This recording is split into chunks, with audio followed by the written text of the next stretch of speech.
우리 장로님 찬양 감사드립니다. 오늘이 2021년 우리가 올해 마지막 주일 예배입니다. 다음 주는 새해 첫 주가 됩니다. 첫 주 예배가 됩니다. 2021년이 시작한 지가 엊그제 같은데 벌써 이제 마지막 주 예배를 드립니다. 또 오늘 그러니까 올해 들어서도 제일 추운 날 같아요. 강원도 쪽은 눈이 많이 와가지고 난리가 났었고요. 아무튼 정말 우리 성도님들 건강에 주의하시기 바랍니다. 독일이 2차 세계대전에서 패한 후에 참 힘들었다 그럽니다. 그런데다가 몇 년째 가뭄이 들어서 독일 전역이 굉장히 힘들었습니다. 독일의 한 작은 도시에서 정말 해전에 그 다음에 가뭄까지 들어서 많은 사람들이 굶주렸는데 거기 정미소를 운영하는 이 노부부가 날마다 빵을 만들어서 아이들만이라도 굶주리지 않기 위하여 동네 아이들에게 빵을 나누어 주었습니다. 아이들이 독일의 미래다 이런 생각을 했기 때문에 기꺼이 봉사를 한 것입니다. 이 노부부는 아이들로 하여금 빵을 한 개씩 가져가게 했습니다. 빵이 독일 빵이 조그만 게 아니에요. 여러분 이렇게 큰 빵입니다. 큰 빵을 한 개씩 가져가게 했죠. 그러다 보니까 아이들이 서로 조금이라도 큰 빵을 가져가려고 서로 얼마나 난리가 났겠습니까? 그런데 그런 가운데 한 여자아이는 언제나 맨 마지막에 빵을 가져갔습니다. 그러니까 이 여자아이는 당연히 제일 작은 빵을 가져갈 수밖에 없었습니다. 아이들은 저마다 더 큰 빵을 차지하는 것에 정신이 팔려서 자기에게 빵을 나눠주는 이 노부부에게 고맙다는 말조차 할 겨를이 없이 그냥 제일 큰 빵을 하여튼간 집어가지고 가기 바빴습니다. 그러나 이 여자아이는 제일 작은 빵을 가져가면서도 언제나 이 노부부에게 따뜻하게 감사 인사를 했습니다. 가뭄으로 고생하는 가운데 성탄절이 왔고 성탄절에 노부부는 성탄절에도 변함없이 빵을 나누어 주었고 또 이번에도 이 여자아이는 맨 끝에 줄을 섰습니다. 그날따라 이 여자아이에게 돌아온 빵은 다른 때에는 약간 작은 빵이었는데 이번에는 다른 아이들이 가져간 빵보다 반도 안 되는 아주 작은 빵 하나만 남았습니다. 이 여자아이는 그 빵을 들고도 정말 그 노부부에게 빵을 주셔서 감사합니다. 정말 마음속에서 우러나오는 진실된 감사 인사를 하고 집으로 돌아갔습니다. 이 여자아이는 집에 와서 빵을 먹으려고 빵을 자르는데 그만 깜짝 놀랐습니다. 빵 속에 금화 한 입과 편지가 들어있었기 때문입니다. 그 편지에는 메리 크리스마스 이것은 너처럼 작은 것일지라도 잊지 않고 감사하는 자에게 주시는 성탄 선물이다 이렇게 써 있었습니다. 우리 성도님들 하나님의 마음도 이 노부부의 마음과 마찬가지라고 저는 생각합니다. 우리가 작은 것이라도 하나님한테 잊지 않고 감사를 드릴 때 하나님께서는 우리에게 뭔가를 더 주시려고 할 것입니다. 우리에게 더 큰 은혜를 주시려고 할 것이고 우리에게 더 큰 은총을 주시려고 할 것입니다. 한번 생각해 보시기 바랍니다. 우리 하나님은 온 우주 만물의 주인이 되십니다. 하나님께서 무엇이 아쉽고 무엇이 부족해서 우리에게 감사하기를 요구하겠습니까? 우리를 지극히 사랑하시기 때문입니다. 우리에게 더 큰 은총을 내려주시기 위하여 우리에게 감사하라 이렇게 말씀하시는 것입니다. 사도 바울은 오늘 우리가 읽은 본문 말씀 골로새서 2장 7절 끝부분에 감사함을 넘치게 하라 말씀했습니다. 넘친다는 말은 많이 하라는 말이 아니라 넘어서 흘러 넘치도록 하라 하는 것입니다. 오늘은 2021년 마지막 주일 예배입니다. 다음 주는 2022년 첫째 주일입니다. 저는 새해에는 우리 교회 성도님들이 모두가 다 은혜의 보좌 앞에 나아가기를 기도하면서 2022년 목회 계획을 준비했습니다. 그래서 제가 우리 성도님들과 함께 하고자 하는 것은 제가 얼마 전에도 말씀드린 것 같이 우리가 매일 감사 기도 일기를 한번 써보자 하는 것입니다. 올해 성경 통독에 참여하신 분이 20명이나 되었습니다.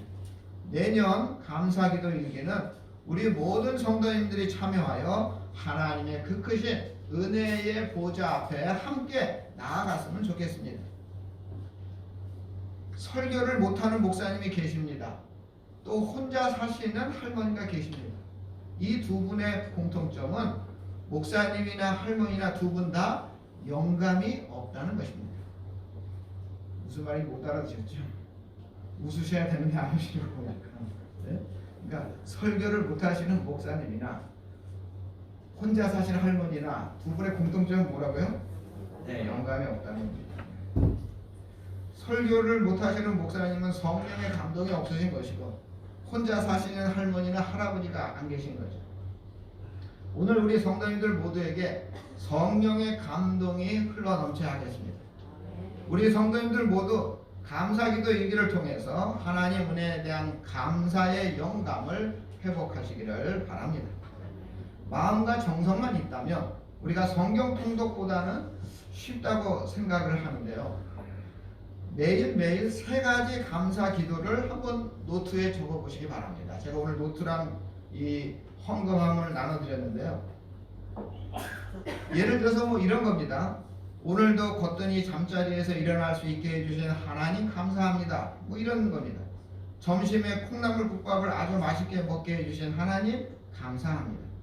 직장 동료가 오늘 나를 귀찮게 했지만 제가 화내지 않고 참을 수 있게 참을성을 주신 하나님 감사합니다. 그날 이렇게 정말 모두 우리 일상생활에서 일어나는 일들 중에서 감사의 기도를 한번 적어보자 하는 것입니다. 최소한 한 3가지는 적어보자 하는 것입니다. 제가 여러분들 노트 일일이 검사 안 합니다. 우리 성도님들 마음에 우러나는 대로 진솔하게 감사 기도를 한번 적어보시기 바랍니다. 어떤 교회는 보니까요, 감사 기도 그 노트를 일부 공개했더라고요. 제가 그래서 한번 보니까 재밌는 것도 있더라고요. 어떤 게 있었냐면 우리 남편이 제가 부탁하지 않았는데도 음식물 쓰레기를 버려주었습니다. 하나님께서 남편 마음에 아내를 위한 마음을 심어주신 거 감사합니다. 이런 기도 제목도 있더라고요. 사소한 것도 아주 작은 것도 한번 감사 기도 제목으로 한번 적어보자 하는 것입니다. 감사 기도를 3개만 쓰라는 것은 최소한 3개만 쓰라는 것이고 그날 감사 기도 제목이 5개가 생각날 수도 있고 7개가 생각날 수도 있고 한번 써보시기 바랍니다. 하루 24시간 하나님께 감사할 것이 3개 이상은 되지 않겠습니까? 그러니까 한 3개 이상 꼭 써보자 하는 것입니다. 오늘 우리 성도님들에게 감사 기도와 감사 헌금함을 드렸습니다. 그날 자기 전에 5분만 시간을 내서 감사 기도를 노트에 적고 하나님께 감사 기도를 드리고 또 하루를 마무리를 하는 기도를 한 다음에 이 헌금함에 1,000원씩 감사 헌금을 이렇게 모아 보시기 바랍니다. 이 감사 기도 헌금은 1년치를 모아서 2023년 1월 1일이 공교롭게도 주일입니다. 제가 보니까 내년 2023년 후년이죠. 내년은 2022년이고 그 다음 해가 2023년인데 1월 1일이 주일이에요. 그러니까 주일 예배 때 우리가 그 1년 동안 헌금한 그거를 이 앞에 제단에 우리가 바치도록 하겠습니다. 그리고 이 모인 헌금은 지난번처럼 우리가 좋은 일에 지난번보다 더 좋은 일에 우리가 사용을 하도록 하겠습니다. 제가 걱정이 되는 것은 우리 교회 연로하신 분들이 많아서 눈이 침침하고 글쓰기 어려운 분들이 있습니다. 이제 그런 분들은 이 감사 기도만 하셔도 됩니다. 그러나 웬만하면 글을 써 주시기를 권면합니다. 나중에 자기가 쓴 것을 보면 그때 더 큰 은혜가 됩니다. 특히 힘들 때 이 감사 노트를 펼치면서 지난번에 내가 어떤 감사를 했구나 보면 더 힘이 되고 은혜가 되기 때문입니다. 여러분, 미국의 토크쇼의 여왕이라 불리는 여러분들도 잘 아시는 유명한 여자 앵커가 있습니다. 오프라 윈프리라는 흑인 여성인데, 뭐 한간에 들리는 말에 의하면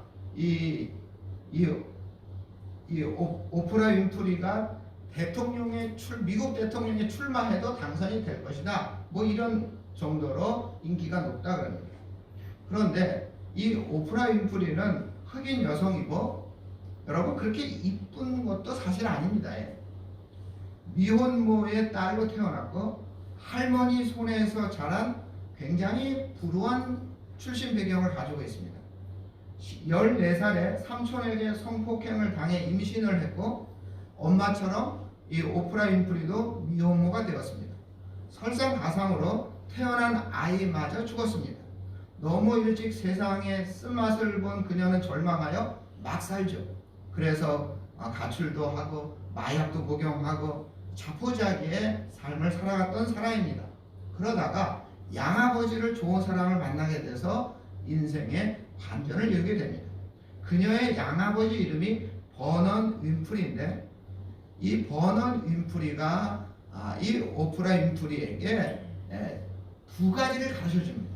두 가지를 권면합니다. 그것이 뭐냐? 한 가지는 네가 매일 아침에 은혜가 되는 성경 구절 말씀을 매일 노트 앞에 쓰는 것으로 하루를 시작하라 하고 가르쳐 줍니다. 그래서 이 오프라 윈프리는 성경을 이렇게 펼치고 마음에 드는 성경 구절 하나를 노트에 쓰고 하루를 시작했습니다.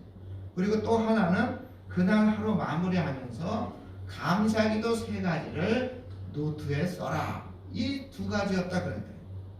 은혜로운 성경 구절을 노트에 쓰고 하루를 시작하고, 하루를 마무리하면서 감사기도 3가지를 노트에 적는 이 일은 어찌 보면 지극히 간단한 일처럼 보이지만, 오프라 윈프리는 이 간단한 일을 통하여 그의 인생의 역전을 이룰 수가 있었습니다.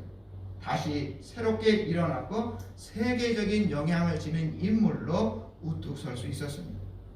오프라 윈프리를 통해 알 수 있듯이 감사의 힘은 실로 엄청납니다. 그래서 감사는 기쁨을 낳고 기적을 낳는다고 많은 사람들이 고백을 하고 간증을 하고 있습니다. 그러니까 감사는 꼬리에 꼬리를 물고 일어나는 것입니다. 스펄전 목사님은 불행할 때 감사하면 불행이 끝이 나고, 형통할 때 감사하면 또 다른 형통이 찾아온다. 이렇게 설교하셨습니다. 감사는 긍정적인 신념을 뛰어넘는 가장 적극적인 믿음이라고 할 수 있습니다. 그리스도인이라면 당연히 항상 기도하고 쉬지 말고 항상 기뻐하고 쉬지 말고 기도하고 범사에 감사해야 하는 것입니다. 여러분 오늘 6절 말씀 보시면, 그러므로 너희가 그리스도 예수를 주로 받았으니 그 안에서 행하되, 그리스도 예수를 주로 받았으니 여기가 중요합니다. 밑줄을 봐야 되는데요. 우리는 그리스도 예수를 주로 받은 성도들입니다. 우리 이 말씀이 예수님이 우리의 주님이 되셨다 이런 뜻입니다. 그리고 이 말씀의 핵심은 내가 잘해서, 내가 노력해서, 내가 신앙생활을 잘하고 하나님께 칭찬받는 일을 해서 예수님이 나의 주님이 된 것이 아니라 하나님의 일반적인 은총으로 예수님이 우리의 주님이 되었다 이런 뜻입니다. 이 한 가지 사실만으로도 우리는 감사가 넘칠 수밖에 없다. 하나님이 일방적으로 누구에게나 예수님을 우리의 주님으로 허락해 주셨다는 이 사실 하나만으로도 우리는 감사가 넘쳐야 한다 하는 것이 바로 사도 바울의 주장입니다. 우리가 아무리 감사의 조건들을 많이 나열한다 할지라도 그 가운데 우리가 그리스도 예수를 주로 받았다는 사실을 빠뜨린다면 감사의 근본적이고 핵심적인 것이 빠지는 셈입니다. 우리 모두는 그리스도 예수를 주로 받은 자들입니다. 이 한 가지 사실만으로도 우리는 감사가 넘쳐야 하는 것입니다. 오늘 본문을 기록한 사도 바울은 인간적으로 보면 참으로 어렵고 공고한 삶을 살았습니다. 핍박과 환난이 끊이지 않았습니다. 그럼에도 불구하고 사도 바울은 언제나 감사가 넘쳤습니다. 우리 성경에 감사라는 말을 제일 많이 사용한 사람이 바로 사도 바울입니다. 지금 사도 바울은 감옥에 있습니다. 그래서 우리가 골로새서를 옥중 서신이다 이렇게 말하는데요. 사도 바울은 감옥에서 언제 죽을지 모르는 생명의 위협을 받고 있는 그런 상태입니다. 그럼에도 불구하고 사도 바울의 마음속에는 감사가 넘치고 있습니다. 여러분 골로새서 3장 15절에서 17절 제가 읽어드릴게요. 그리스도의 평강이 너희 마음을 주장하게 하라. 너희는 평강을 위하여 한 몸으로 부르심을 받았나니 너희는 또한 감사하는 자가 되라. 이 감사가 나오죠. 16절에 그리스도의 말씀이 너희 속에 풍성히 거하여 모든 지혜로 피차 가르치며 권면하고 시와 찬송으로 신령한 노래를 부르며 감사하는 마음으로 하나님을 찬양하고, 여기서 밑줄을 봐야 됩니다. 감사하는 마음으로 하나님을 찬양하고, 또 무엇을 하든지 말에나 일에나 다 주 예수의 이름으로 하고 그를 힘입어 하나님 아버지께 감사하라. 또 여기도 밑줄 봐야 돼요. 그러니까 15절, 16절, 17절 이 매 절마다 감사하라고 강조하고 있습니다. 사도 바울이 지금 감옥에 갇혀서 절박한 상황에 놓여 있음에도 불구하고 자신도 감사로 충만해 있고 골로새 교회 성도들을 향해서도 감사하라라고 강조할 수 있었던 근본적인 동기는 바울 자신이 그리스도 예수를 주로 받았다는 이 한 가지 사실만으로도 넘치는 감사를 드렸기 때문입니다. 골로새서 2장 6절 후반부에 보면 그러므로 너희가 그리스도 예수를 주로 받았으니 그 안에서 행하되는 말씀이 중요합니다. 그리스도 예수를 주로 받은 자들은 그리스도 예수 안에서 행해야 된다 말씀하고 있습니다. 감사하는 것도 마찬가지입니다. 우리 예수님께서 어떻게 감사하셨습니까? 예수님의 감사는 믿음의 표현으로 나타났습니다. 우리가 잘 아는 오병이어의 기적 이야기를 한번 그 기억을 되살려 보십시오. 한 소년이 보잘것없는 보리떡 5개와 물고기 2마리를 예수님께 가져왔습니다. 이때 예수님은 하나님께 감사 기도를 드리셨습니다. 그리고 나서 그 많은 무리에게 나누어 주었습니다. 그러자 5,000명이 넘는 사람들이 다 배불리 먹고 12바구니가 남았습니다. 예수님은 오병이어의 기적을 베푸시고 난 뒤에 감사를 한 것이 아닙니다. 오병이어의 기적을 베푸시기 이전에 먼저 하나님께 감사를 했습니다. 예수님은 앞으로 되어질 일을 믿음으로 바라보면서 감사를 하신 것입니다. 예수님의 감사는 믿음의 표현이었습니다. 다시 말해서 예수님은 어떤 일이 있고 난 뒤에 감사를 드리신 것이 아니라 하나님의 역사하심을 믿고 바라보면서 먼저 선행적으로 감사를 드리셨습니다. 오늘 우리들도 마찬가지입니다. 우리가 매일매일 감사 기도를 한 3가지만이라도 우리가 기록해 나가는 것은 3가지만이라도 우리가 기도해 보는 것은 예수님처럼 먼저 믿음으로 감사를 드리는 것이고, 그렇다면 우리도 예수님처럼 하나님의 놀라운 역사를 체험하게 될 것이라 저는 믿습니다. 이 믿음을 가지고 매일매일 하루를 마무리하시면서 감사 일기를 기록하고 감사 기도로 하루를 마무리해 보시기 바랍니다. 바울은 오늘 7절에서 이렇게 기록하고 있습니다. 그 안에 뿌리를 박으며 세움을 받아 교훈을 받은 대로 믿음에 굳게 서서 감사함을 넘치게 하라. 감사함을 넘치게 하라. 우리 마음속에 감사가 가득 차면 입만 열면 절로 감사라는 말이 튀어나올 수밖에 없습니다. 우리 마음속에 감사가 가득 찰 때 절로 우리 몸에는 감사한 행동이 배어나올 수밖에 없습니다. 그래서 감사는 넘치게 해야 됩니다. 인색한 마음으로 드리는 감사, 마지못해 드리는 감사는 온당치 못한 감사입니다. 미국의 자동차 왕이었던 헨리 포드는 믿음이 독실한 사람인데요. 이 헨리 포드의 고향은 아일랜드라고 합니다. 그래서 아일랜드에서 이민 왔는데 이 헨리 포드는 사업자 영국을 방문했고 영국에 간 김에 고향 마을에 들렀습니다. 고향 마을에 머물었는데 그때 그곳에 한 고아원을 방문합니다. 그 고아원은 강당을 짓기 위해서 모금을 하고 있었는데 헨리 포드는 기쁜 마음으로 그 강당 건축하는데 기부금을 2,000파운드, 우리나라 돈으로 한 300만 원 정도를 기부를 합니다. 그런데 다음날 신문 일면에 자동차왕 헨리 포드 회장이 고아원 강당을 위해서 기증한 돈이 2만 파운드다. 그러니까 공이 하나가 더 붙은 것입니다. 그러니까 300만 원 내려다가 3천만 원을 내게 된 것입니다. 이게 70년 전 일이니까요. 3천만 원이면 지금 한 30억도 넘을 겁니다. 그러니까 이 고아원 원장은 포드 회장이 묵고 있는 호텔을 찾아와서 정중히 사과를 합니다. 그리고 자기가 신문사에 정정 요청을 하겠다고 말하죠. 그러자 헨리 포드는 이렇게 말합니다. 다 하나님의 뜻입니다. 제가 18,000파운드를 더 내겠습니다. 그 대신 고아원 강당이 완공이 되면 이렇게 글을 써주시기 바랍니다.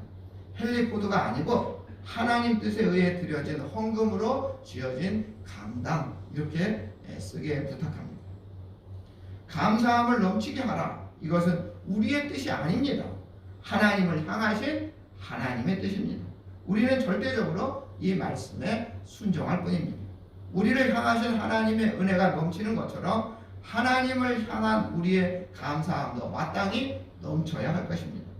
감사는 언제나 놀라운 은총의 전주곡이 되는 것입니다. 감사는 더 큰 감사를 낳기 마련입니다.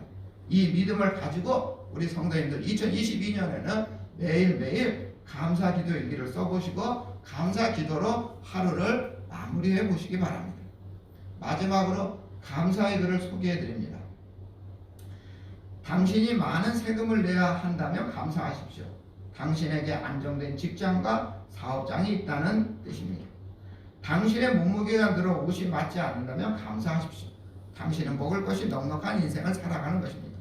세탁할 옷이 집안 구석구석 쌓여 있거든 감사하십시오. 당신에게는 적어도 갈아입을 옷이 있다는 뜻입니다. 당신 집에 대청소가 필요하고 문고리를 갈아야 하고 창문을 갈아야 한다면 감사하십시오. 당신의 몸을 위탁할 집이 있다는 뜻이기 때문입니다. 멀리 주차하게 되었더라도 감사하십시오. 당신에게 잠시라도 걸어갈 운동의 기회가 주어졌기 때문입니다. 하루해가 저물어 온몸이 나른하고 피곤하거든 감사하십시오. 당신은 오늘 하루를 생산적으로 사신 것입니다. 이처럼 우리가 감사하려고 마음을 먹으면 오늘 우리의 삶 중에서 세 가지 감사 기도의 제목을 뽑아내는 것이 그렇게 어렵지 않을 것입니다. 여러분 정말 우리가 조금만 정성을 가지고 조금만 우리가 마음을 모으면 우리가 할 수 있다고 생각합니다.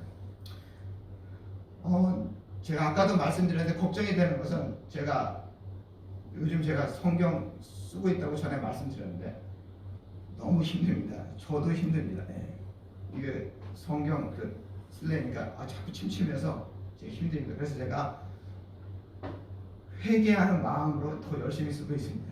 우리 교회 나보다 나이 드신 분이 더 많은데 이 성경 책 선물로 드렸는데 그게 선물이 아니라 숙제가 되어버려서 제가 죄송한 마음인데 아마 이 매일 감사 기도 이걸 쓰는 것도 힘드실 수 있습니다. 정 힘드시면 그냥 기도만 하셔도 됩니다. 그런데 그래도 한번 써보시길 제가 권면드립니다. 이 기록을 한다는 것은 기억을 한다는 것이고 또 잊어버렸다고 하더라도 우리가 다시 볼 수가 있습니다. 여러분 이 감사 기도를 이제 제목을 별거 아닌 거라도 써놓으면 나중에 보면 그게 더 큰 은혜가 됩니다. 여러분 다시 찾아볼 수 있는 아주 장점이 있습니다. 조금 귀찮더라도 여러분 감사 기도를 한번 써보시고 또 눈을 감고 하나님께 감사 기도를 드리시고 또 감사 헌금도 하시고 또 눈으로 보는 것마다 감사하고 또 귀로 듣는 말마다 감사하시고 누구를 만나든지 감사하시고 무슨 일이든지 감사하고 또 무슨 생각이 떠오르는지 감사하시기 바랍니다. 한번 우리 성도님들 도전해 보시기 바랍니다.